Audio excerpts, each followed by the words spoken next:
Hey guys, how's it going? Hope we're all doing alright today. Back with a brand new video, and I've got my camp set up, got my fire going, and it's starting to rain. That's just how quickly the weather can turn here in the UK. We're a nice blue sky morning, calm, clear, everything, and then it started to rain. So perfect timing, obviously.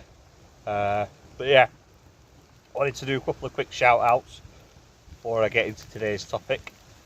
I wanted to give a shout out to my good mate Anthony Irvine, who he actually gave me the idea for this video, so thank you for that, dude. He has his own YouTube channel. It's called Dancing Bear and Koala. Hopefully I've got that right. And it's a podcast. He discusses comic books, sci-fi films, TV shows like Game of Thrones, Doctor Who. He's a cool dude, and he's got a very dry Lancashire sense of humour.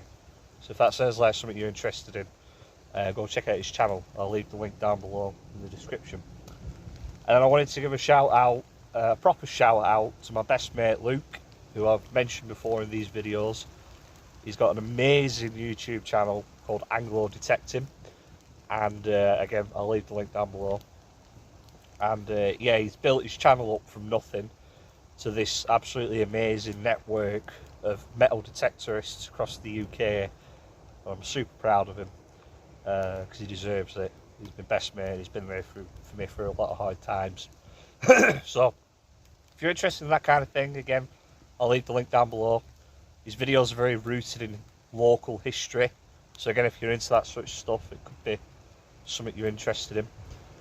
And he actually made the intros for these videos, the intro, which obviously it brought a new level of professionalism to these videos, put them in a different light. So obviously I'm super grateful that you did that for me, dude.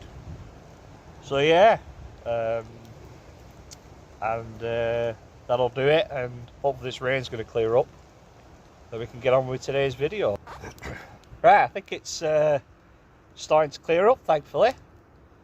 Excuse me. The rain really throws me off. You know, like I can, as I said before, I don't script these videos, I just go for it. I have a rough idea what I want to say. The rain really can throw me off sometimes, so glad it stopped. So I want to talk about the UK Bigfoot wildman again today, and going on record here, you know, close friends and family, they know this. Obviously people watching this for the first time won't. And I never thought I'd ever say this on a camera, put it in a public forum. But I have had my own sighting, and I want to take you through it today, what happened, and give you a background really on how I got into this phenomenon. So yeah. So how did I get into Bigfoot? Like, where did the interest come from? Well, obviously again, friends and family who know me well, and obviously if you've had a look at some of my earlier videos on this channel, I'm very passionate about animals, reptiles in particular, and my first love in life as a young boy was obviously dinosaurs, and a natural transition from dinosaurs is to animals, I suppose. And you know, if you're into dinosaurs, you're going to come across pictures of, you know, marine reptiles like plesiosaurs, and of course that's one of the, you know, old theories is what the Loch Ness monster is, which of course is a mythical creature. So that's probably where it began. But I very clearly remember being about 5 or 6 years old, and I was on holiday, and my mum or my dad, can't remember who exactly, bought me a book, only a little, you know, like a little thin children's book, and it had the famous picture of Bigfoot on the front of it, from the film that Roger Patterson and Bob Gimlin got back in the 60s, where it's walking across the creek bed and it turns and looks at them like that. That famous mugshot of Patty, she's called, that Bigfoot. So that was probably where my first, you know, that's probably where Bigfoot was first introduced to me as a kid. And then I just kind of dipped in and out of it my whole life. Every so often I'd have a bit of a purge of, like watching YouTube videos about it, and I'd be like, well, like it's probably not real. It's probably just a misidentified animal. Could be a hoax, blah, blah, blah. And then sometimes I would be 100% convinced that it was real. So that's what it was like for a long time. And it wasn't until 2017, and I would have been 24 then. That's when I found out. I was getting really into Sasquatch, which obviously is the American Bigfoot. Watching a lot of YouTube videos about it and people's explorations, kind of like what I'm doing, but on a much more bigger scale. And that's when I found out that we had, through recommended videos, that we have our own Bigfoot here in this country. And I, learned about people who've claimed to have seen them. I joined a Facebook group with a network of people who are interested in it and have claimed to have seen them. And that was it. I was off. I became obsessed with the subject, and that whole 12 months from 17 to 18, I was out maybe 4 times a week in my stomping grounds looking for clues. And also, I got very confident at coming out at night time as well, because I found a lot of the activity that I have experienced happens at night, dawn or dusk. I don't think I've ever experienced anything during the daytime. So yeah, I was out a lot, and again, it consumed me really, this topic. So yeah, that's I suppose that's where it all started for me. So my sighting, to paint the scene for you, before we go on a walk and we go to the location, it was the 1st of September 2018. I remember the date, that sticks out of my mind. And I'd just been on holiday, and I'd come back and been camping for a few days. And I generally, as a rule, I avoid going on holiday if I can anyway, because I have nobody to look after my reptiles for me. So I had a very busy day, unpacking, sorting my animals out, getting them back into, like my sort of standard. Sadly though, one of my chickens had passed away. She was a bit poorly before I went away, but sadly she did die while I was away. So I had the job of taking her up here and burying her, because I have a little private plot where I bury my pets. So I was very forlorn that day, again, those that know me well, my animals, they're my life, they're, as much as I'm enjoying this hobby, my first passion in life will always be my animals. And whenever I lose one, it's like I've lost a family member, because that's what they are to me, the family. So yeah, I came up here. By the time I got up here, it was about 7:30 in the evening, and first again start of September.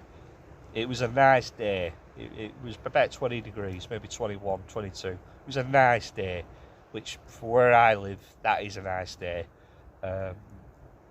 So yeah, it was a late summer's evening. So I wasn't in any particular rush to get home. Buried my chicken, and I thought I'll take the scenic route home rather than go straight back to the main road. I'll weave my way through village and into Whitton Park. And yeah, we'll pick up that trail right now.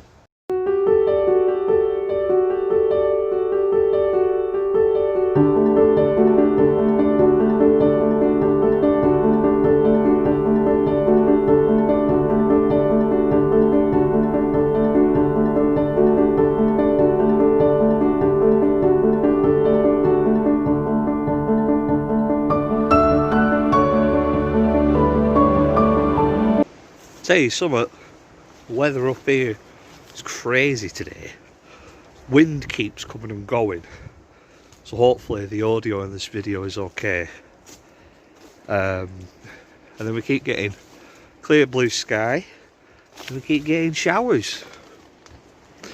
It's just a typical autumn day in Lancashire, I suppose. So yeah, here's something for you all to have a think about.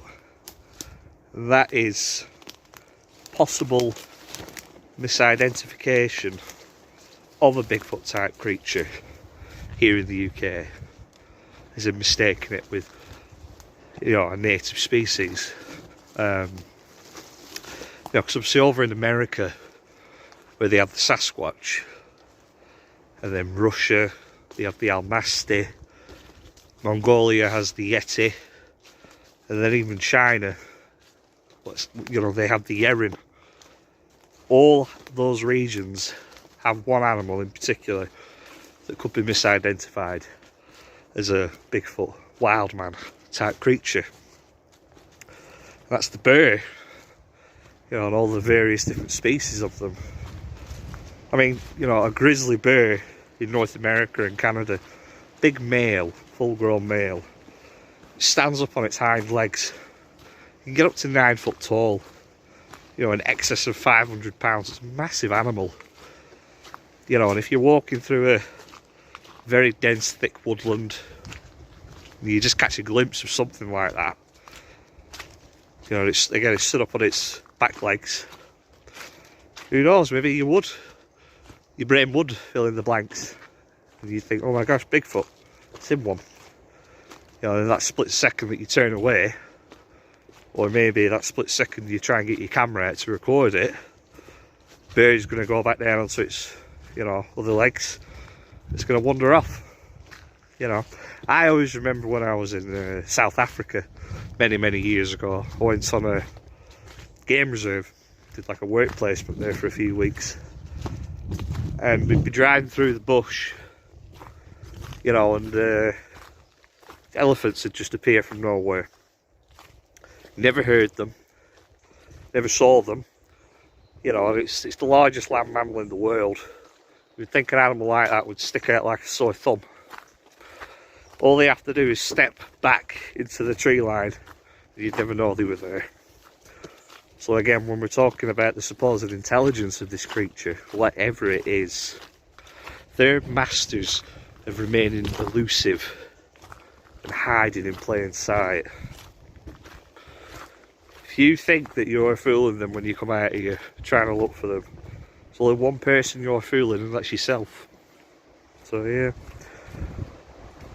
But here in the UK, and even in Australia, where they have the yowie, what animal have we got here in the UK that looks like a Bigfoot? Deer? Maybe a wild boar, which, you know, there's not that many of them in this country. Certainly not a squirrel, I'll tell you that for a fact. And if someone's going to go out their way and get a really good high quality Bigfoot costume, and, you know, come wandering around in woods on the off chance that someone's going to cross paths with them, they're going to have to be in excess of 7 foot tall, you know, 500 pounds. I don't see that very likely myself personally. You know, and again, here in the UK, there's not many tall blokes. You know, average height, someone like me, about 5'10". So yeah, just something to think about. Alright, here we go. Just come across this now while I'm heading on my way down to where I had my sighting. Prime example of strange things that you come across here in the woodlands when, you know, you're out and about in this country. This tree here is obviously, it's fallen off there. You know, it might be deadfall, it might have just snapped. We've had a lot of wind here recently in the UK. You know, and a lot of things have fallen down. But it would have, surely, it would have gone down like that. How the hell has it managed to snap, fall backwards, and you know, got them wedged on this tree here? Just answer me that in the comments if you've got any suggestions how that's happened, because I don't know. That's very, very strange to me, is that. Right guys, so that's Billinge Wood right there behind me. Just to paint the picture for you of how this went. So by the time I'd weaved my way out of there after burying my chicken, cut across this farm field, and we're about to come into a place now called Whitton Park, which is not far from where I live, just across the road in fact actually. Very lucky to have all this on my doorstep. And it's a big country park, lots of families, dog walkers, children, things like that. And my plan was to go through there. You know, path I've walked a million times from, you know, being a young lad. And just to give you an idea, that's where Whitton Park begins. And then to the left is a little network of trees called Big Cover Wood. So by this point, it's probably about 8 o'clock, and you know, it was just turning to dusk. Still pretty light, you know, you can still see things, you know, quite well. But as I sort of mentioned in my nighttime walk video the other week, we don't fare well at dusk time, you know, and it's because our eyesight, it's not evolved to, you know, adapt to the lower levels of light at that time. And I don't know what possessed me. I could have gone back to the main road, back up at Billinge. I could have carried on going further into Whitton, which would have really took me closer to home. But I wanted to stay out a bit longer, you know. And like I said, I was very forlorn that day anyway, or upset I'd lost a pet. And I promise you now, Bigfoot was the last thing on my mind right now, because I was just really deep in thought. I was reflecting on things. You know, I was knackered as well because I've been on holiday. So I was looking forward to an early night's sleep. Because people said to me, we had Bigfoot on the brain at that time. It's all you ever thought about. You know, you could see him in a tree if you wanted to. And again, I promise you, it was the last thing on my mind when it came to, you know, what I saw. So yeah, cut through the top of Whitton now, and just about to go into Big Cover Wood, just to sort of keep you updated on what everything looked like. And it was really strange because when I think back to it, as soon as I walked in here, really, really strange feeling overcame me. I won't say it with fear or anything like that. I can't even tell you what it was, because, you know, it's inevitable. As time goes on, memories fade, and the emotions that you felt at the time, I think, you replace it with kind of what you're feeling when you're thinking about it.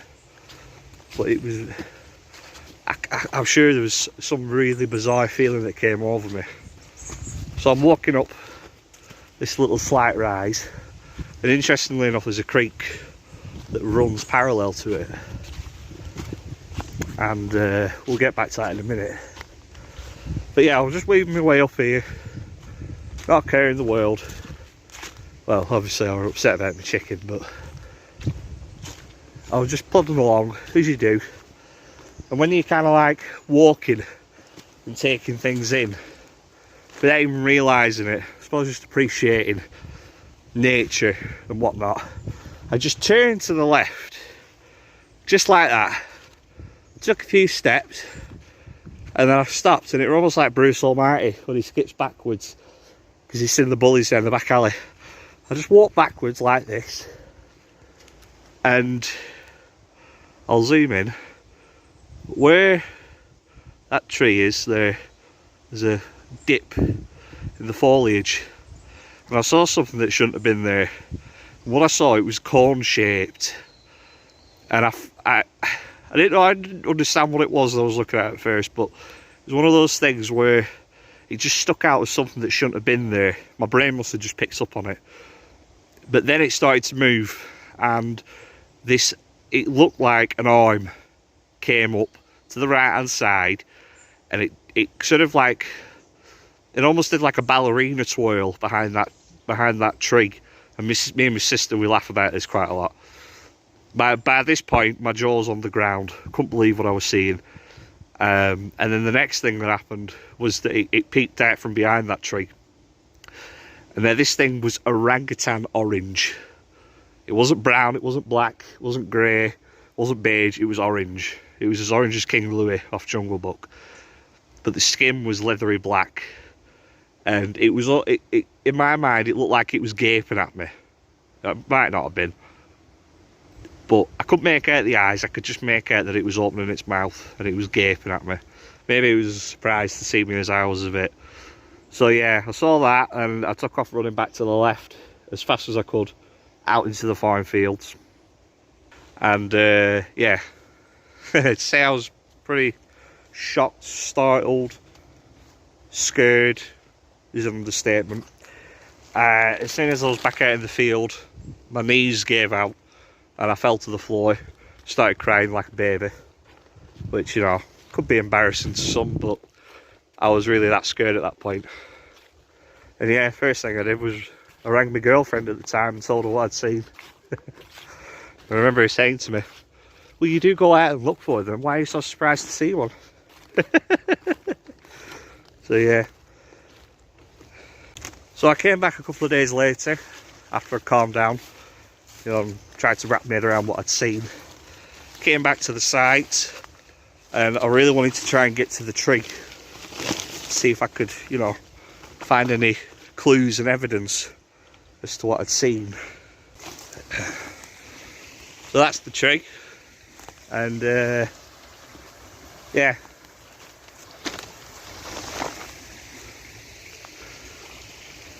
Probably say came up to about there in height wise, which is very, very big.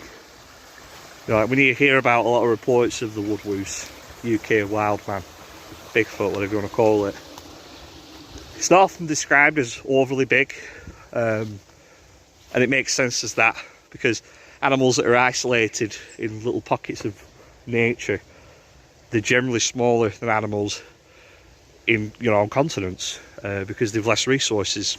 You see it a lot with the reptiles. There's pygmy elephants as well. So yeah, that kind of makes sense. What I saw, it was big. And then what was even more strange was when I finally came in here, next to this tree here, pile of broken up mushrooms. And obviously there's, you know, an abundance of mushrooms in our country. So my theory always was after that, I wonder if I accidentally walked in on him or her eating their tea. Maybe they were waiting here for it to get dark and then they were gonna, you know, head off wherever. And I'd accidentally just come across it. You know, who knows? And another thing that makes me laugh is people have said to me so many times, why didn't you eat your phone out and record it? Well, for a start, it's rather inconveniently. My phone was not on high battery. I remember at the time, about 4 or 5% battery. And I was that startled by what I'd seen. It didn't even cross my mind. You know, like, you people can watch this and judge for yourself what you think based off of my body language and the way I'm talking. You might think I'm full of it, or you might think I'm genuine. I don't know. But I promise you, and the people who I've spoken to that have seen these things as well, getting your phone out is the last thing on your mind when you see one. So yeah, and then following that, I tried to do a bit of homework, see if they'd, you know, anything like this ever seen before around here. And when I looked on the British Bigfoot map, which is a thing, you can Google it, there was an account from the early 80s, like 1982, 83, something like that. And it was two girls along the Accrington Canal. And Accrington is it's the town that's next door to Blackburn. And the canal, I think it runs all the way to Liverpool, if you follow it west. I could be wrong there though. But I know it goes quite a few miles. And yeah, they've been chased away by something that they called an orange yeti. What I saw was as orange as my beard. So I guess what I'm trying to say is it could have been the same animal, if that's what these things are. Because, you know, I kind of touched on this before in my last Bigfoot video. I think calling these things animals, it's not that it's an insult, but I don't think it quite does them justice and paints the true picture, because I think they're more than animals. I think there's a lot of things about this creature, being, whatever you want to call it, that we will never ever understand. You know, again, I don't want to get into that much on this video. I'll save that for another time. But yeah, pretty strange coincidence. Last thing that I wanted to sort of finish off on before I end this video, and it's when people get the mickey taken out of them for, you know, claiming they believe in Bigfoot, claiming they've seen one. And it used to really bother me that, but it doesn't anymore. And it's because I know I've seen one. It's answered my question. They're here. And some people even say to me, would you never want to see one again? And truthfully, the answer is probably not. Now that I know that they're here, whatever they are, whenever I come out into the woods now, it's to do this sort of stuff, bushcraft. But I know they're here, and I always have that in the back of my mind. But I don't pursue them like I used to. That makes sense. Now, what does bother me is when other people get the mickey taken out of them for saying that they've seen one. Because I've spoken to people again who have seen these things, they've had their own sighting, and it's traumatised them to the point where they can't come out into the woods anymore. And I know if I put myself in their shoes, if I empathise with that, you know, you'd be taking away a large part of who I am. You know, I'm very dependent on this place to keep, you know, the old noggin ticking away. So yeah, it really bothers me, is that. And again, it goes back to what I said in my other video about how this will never be taken seriously by the population, because it's made out to be a joke, and those people that have seen them are taking the mickey out of. My advice to people who are sceptical on this subject, if you consider yourself educated, intelligent, or whatever, don't take my word as gospel. Don't take their word as gospel. Just have an open mind and go and research it yourself.